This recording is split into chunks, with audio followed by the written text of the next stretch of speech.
Kerteminde, en købstad ved havet. Byens havneområde, som i generationer har været byens arbejdsplads, er midt i en ny fortælling. Men midt i udviklingen findes der stadig steder, hvor det kræver hænderne skruet godt på. Velkommen til Egmose Marinecenter. Michael Egmose, tak fordi du måtte komme.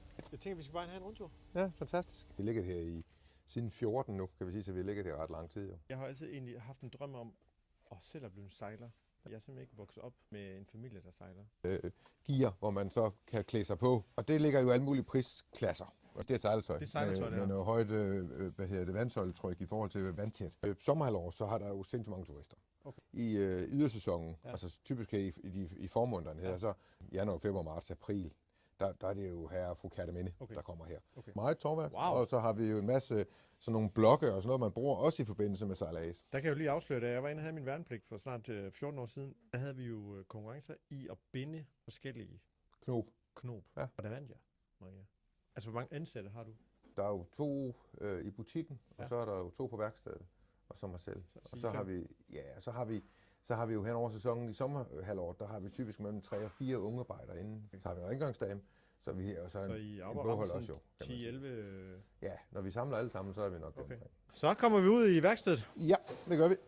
Hvad er historien? Hvad er historien med dig, Michael, i forhold til, hvor har du selv lært kunsten? Jamen som sådan... Så det er ikke sådan, du er ikke oprindeligt uddannet i at reparere både? Nej, overhovedet ikke. Uddannelsen inden for marineafdelingen, eller for marinemekaniker, den startede i 2008. I dag har man uddannet 110, tror jeg. Siden 2008? Ja. Hvis du sammenligner med auto, så uddanner auto 4.000 om året. Okay, så det er en lille niche. Ja. Og jeg har 2 mekanikere, som er uddannet bådmekanikere. Er det en af dem, vi har her? Med? Ja, det er Sebastian. Goddag, Sebastian. Hej. Vil du bare sige, hvad du står og laver? Jeg skal til at rense en karburator her. Okay. Det er en af bådene herude, eller hvad? Det er den motor, der står over i gravet derovre. Okay. Det er sådan nogle, der har fart på dem her. Ja, det kunne de godt have. Hvad er vi oppe, når vi er oppe og top?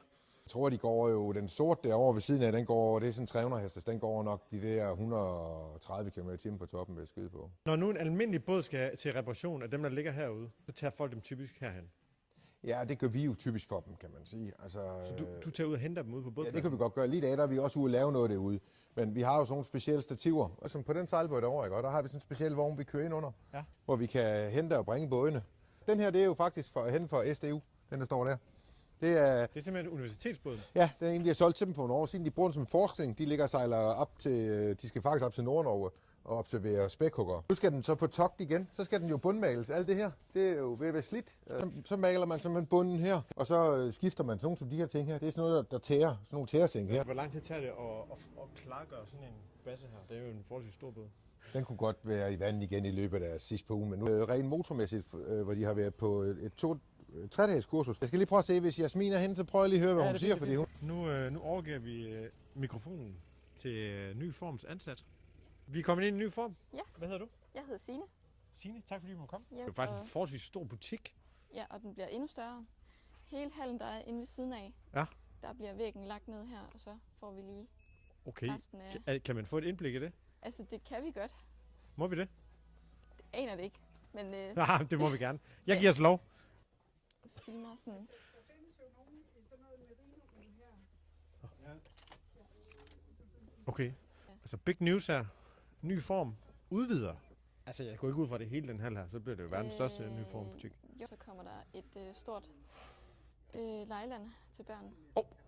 Hvad gjorde der? Der kommer et lejland. Hørte I det? Kæmpe nyhed her i Kerteminde. Lejland i Kerteminde. Ja. For små børn. Fedt.